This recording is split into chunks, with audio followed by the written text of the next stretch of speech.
நீங்கள் நானும் இப்படியே இருக்கிற மாட்டோம். நம்ம வாழ்க்கை இப்படியே இருந்துடாதுன்னு நினைச்சிடாதீங்க, கற்பனைகளை நினைக்காதீங்க. நம்ம வாழ்க்கை ஆஸ்வதிக்கப்படும், நம்ம வாழ்க்கை மேன்மைப்படுத்தப்படும். இருக்கிற கூட கூட குடிசையிலே வாழ்ந்துட மாட்டோம்.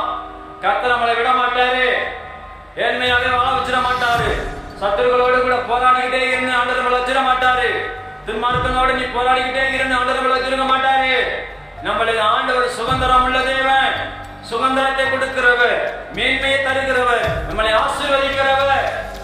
நம்ம படுக்க அப்படியே இருக்காது, நம்ம வாழ்க்கை அப்படியே இருக்காது, நம்ம குடும்பம் அப்படியே இருக்காது, நம்ம எதிர்காலம் அப்படியே இருக்காது.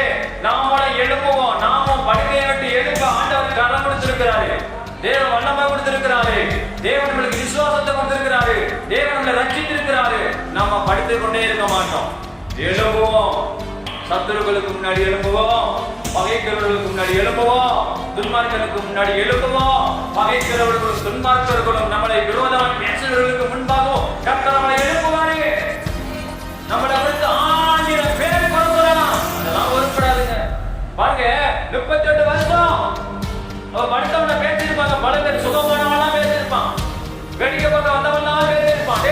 நீ என்ன பாவம் செஞ்சியோ, நீ என்ன அக்கிரமம் பண்ணினியோ, அதனாலதான் இத்தனை வருஷமா நீ படுத்து கிடக்குற, அதனால வாழ்க்கையில விடுதலையே இல்லை, அதனால வாழ்க்கையில மேன்மையே இல்லை, அதனால உனக்கு வியாதி போக மாட்டேது, சுகம் கிடைக்க மாட்டேது, உன்னால அற்புதம் நடக்க மாட்டேது. பல பேர் அவனை குறித்து குறை சொல்லியிருக்கலாம், நிந்திச்சிருக்கலாம், தூசித்திருக்கலாம், அவமதிச்சிருக்கலாம்.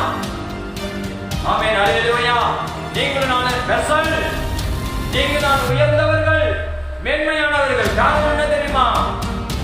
எல்லாருக்கும் தேவதூதர் தேவைப்பட்டது, ஆனா உங்களுக்கு எனக்கும் படைச்சவரையும் தேவைப்பட்டார்.